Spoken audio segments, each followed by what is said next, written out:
Together, Mickelson here with you. What we're going to do here today, we're going to chat politics, presidential politics during the first hour.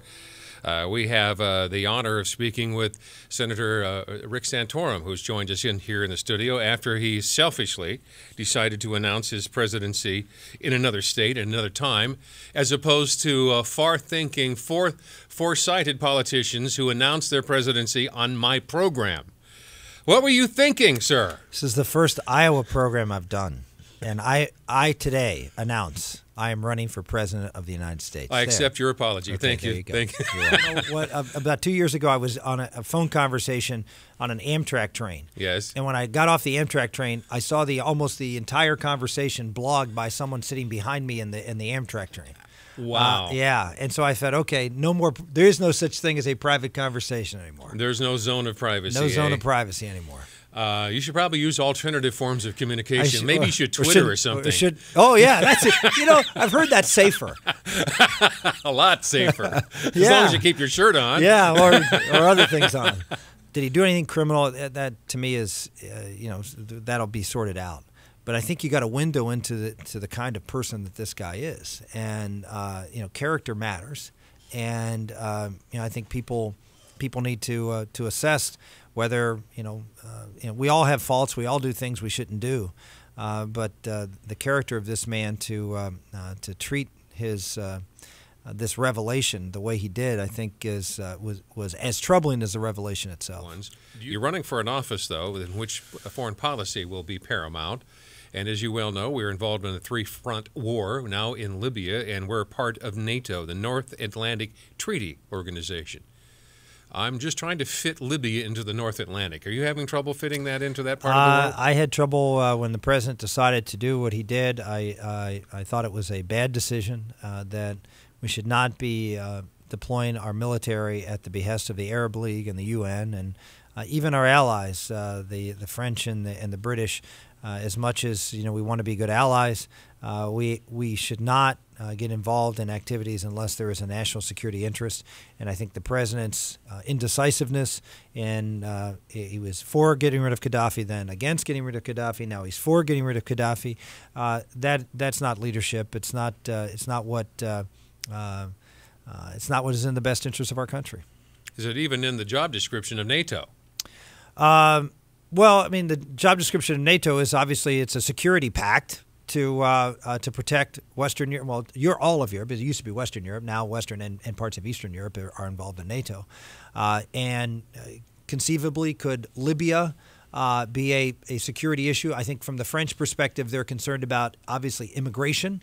Massive waves of immigrants coming into France and to Southern Europe, and so I think they see that as a potential security interest for them, and so that's my assessment. Whether whether that rises to the level of whether we should be involved, I would say at this point the case hadn't been made. That was not an attack on Pakistan. It was an attack on someone who had attacked the United States, and that. We had made very clear to the Pakistanis. But it was labeled that, though. Well, I understand that, the Chinese, but the bottom line is that the Chinese are beginning to flex their muscle, and there's a reason for that, because we're creating a vacuum. We have a president who's created a vacuum in the world because he believes America is not a source for good in the world, that we should not involve ourselves in supporting our friends and allies and confronting our enemies and asserting America's will. That to me is part of the Reagan doctrine. It's peace through strength.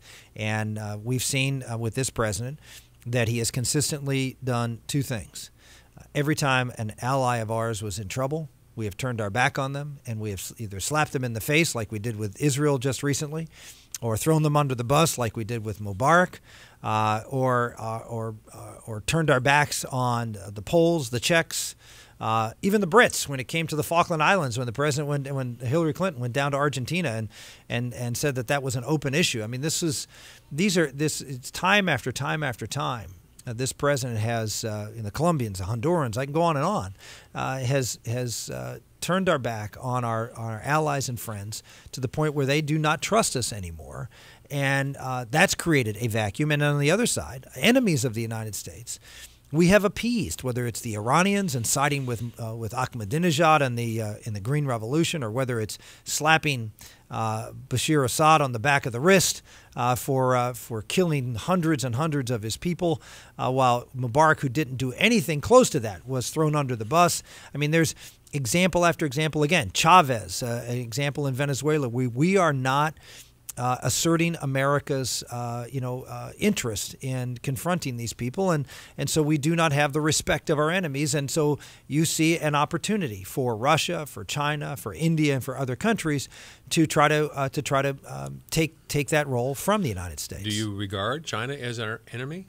I don't regard them as our enemy. I don't see China as I see them as a strategic trading and economic partner. They are most favored trade status with them. Right. We certainly have a trading relationship, but from the standpoint of national security, the relationship with the Iranians, the relationships with the North Koreans, the hostility toward Taiwan and Japan, I don't think you can put them on the best friends list at this point of America. But the point is, if they consider the United States going after terrorists that might be housed knowingly or unknowingly in Pakistan, if they consider that an act of war against China, what should our response be? I find that hard to believe, only because we routinely do drone attacks in Pakistan, and we continue to do those. And so I didn't see that quote, so I'm sort of withhold judgment as to where it came from, as to whether, if you have that, whether it came, what level of official, that matters in China. Right. It could be someone sort of popping off as opposed to something from the government.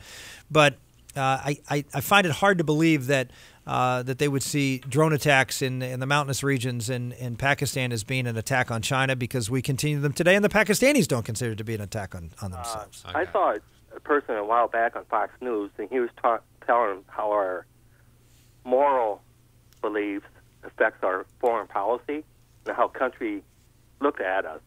A recent example was the U.S.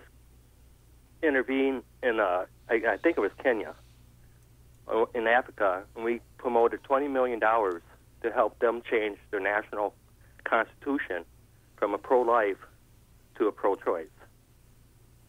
Doesn't that affect our foreign policy, too, how people perceive our beliefs, their beliefs, when we interfere in their beliefs? All right.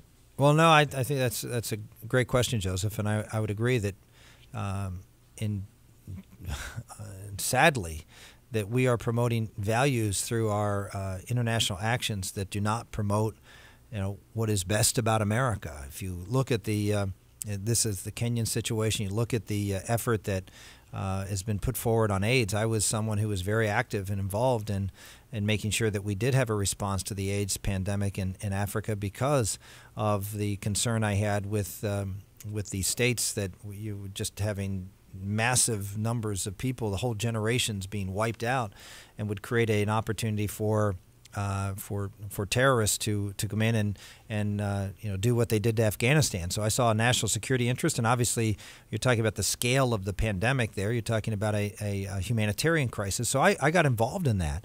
And one of the things that I did, and one of the things I fought for, was to make sure that the values of the plans were consistent with the values of America, which is that we weren't going out there and promoting condom distribution and safe sex and all these things that I think are antithetical to what the values of those nations. Uganda is a good example. Were antithetical to the values of the cultures in those countries, and so. That was a very important thing for me, and obviously I have very strong feelings about those things as to what those values should be in this country. Obviously, there's a lot of controversy around that, but at least we should go out and be consistent in working with our aid with the values of the countries that we're working in. And that was not the case until we injected that. I give President Bush a lot of credit for standing with me to make sure that those programs, particularly the American aid programs, were consistent in that regard. And I think you're right. We can send the wrong message. We do send the wrong message with our cultural. Look at the culture icons that we transmit, Hollywood, and how they represent what American values are. They certainly don't represent what Iowan values are. They may, in certain elements of our society, but it does paint a picture of America that is certainly not consistent with what the values are in a lot of other areas of the world. When you announced your candidacy, you said we were losing our freedoms under President Obama. I was wondering if you could explain that. All right. Well, thank you. Yeah, I mean, I was talking specifically in the announcement speech about Obamacare, and President Obama in this bill says that you are going to pay 9.5% of your income to the federal government, and here's the plan you're going to get. Everybody has to get it. You don't have any choice. You can get more, but the government's going to tell you what the minimum plan you have to get, and by the way, how you're going to get it. It's going to tell your employer what to do. It's going to tell doctors how much they're going to be paid. You go on down the list, and it's a very prescriptive way of providing health insurance, and ultimately health care. And in studio with me is Rick Santorum. He's running for president. I was just looking at the front page of the USA Today here, sir. U.S. owes $62 trillion. The unfunded obligations is about $535,000 per household. This is and the President of the United States says there's no problem. All we have to do is cut defense. Well, that's what he said. Right. Right? All we have to do is cut defense. And corporate welfare. And we have to end corporate welfare and tax rich people more. And, I mean, it's dishonest to go out there to the American public and not tell the truth about the severity of the problem we have now. Everyone says, oh, it's 6 years over time. It's now. If we don't begin to solve these problems now, then the solutions that we're going to have the medicine that we're going to have to take, it's like saying, okay, we have stage 1 cancer. We can wait. There's treatments for stage 4. We can wait. But does anybody want to have to go through stage 4 treatments when you know that it's going to become stage 4 if we do nothing? Why would we wait? Who as a society, if you're the leader of a society, who would look a cancer patient in the eye and say, America, I'm your doctor, I'm the leader, and I'm going to say to you, because if I tell you what you have to do, if I give you the treatment for stage 1 that I have to give you, you may not hire me as a doctor because you may not like the treatment. And so I'm going to let you go to stage 2 and stage 3 just so I can get through my political term. I can have my political power. I can arrange the deck chairs the way I want to do it, and then let someone else deal with stage 2 and stage 3. This is malpractice. Okay. It's the provision that was enacted back in the 80s for retired federal employees, and it cut our Social Security by about a third because we were getting federal retirement checks. Right. It offset it from your pension benefits. Exactly. Yeah. So my question is why couldn't this apply to everyone that's making over in retirement that's making, let's say $100,000 and means testing? Yeah, means testing. Look, means testing is definitely on the table. It's going to have to be done. I've been very clear about that from the very beginning. That unfortunately, people were sold a bill of goods that Social Security was some sort of, that you had accounts at the Social Security Administration, you contributed, and then you earned a benefit as a result of that. Frankly, that's not how Social Security works. And the idea that we have, people who are, very wealthy and do not need Social Security benefits, that they get the same full benefit. Now, again, just so you understand, people who are higher income Social Security recipients do not get as generous a benefit right now as lower income. They get a lower percentage payback from the contributions they made than people who are lower income.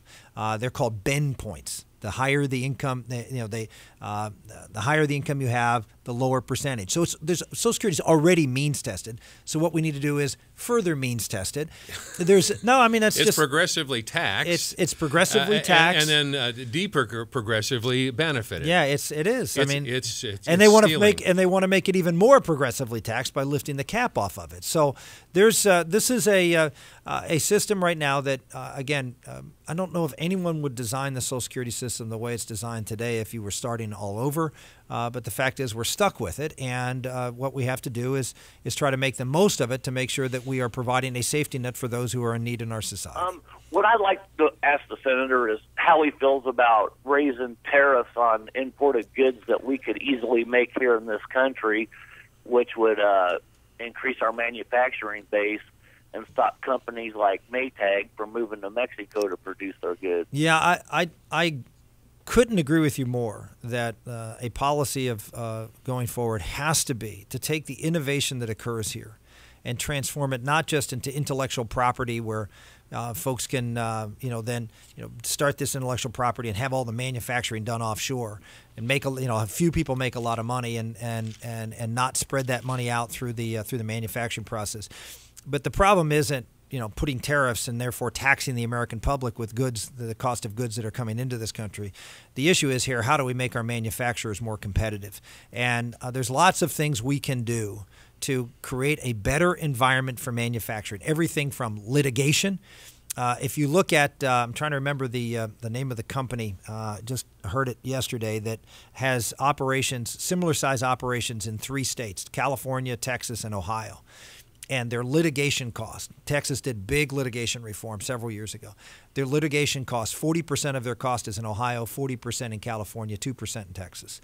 And guess where they're expanding? They're expanding in Texas. So right. So we need to. If there's a lot of things we can do, from environmental regulatory policies to litigation policies to tax policy, that will encourage businesses to grow their businesses here.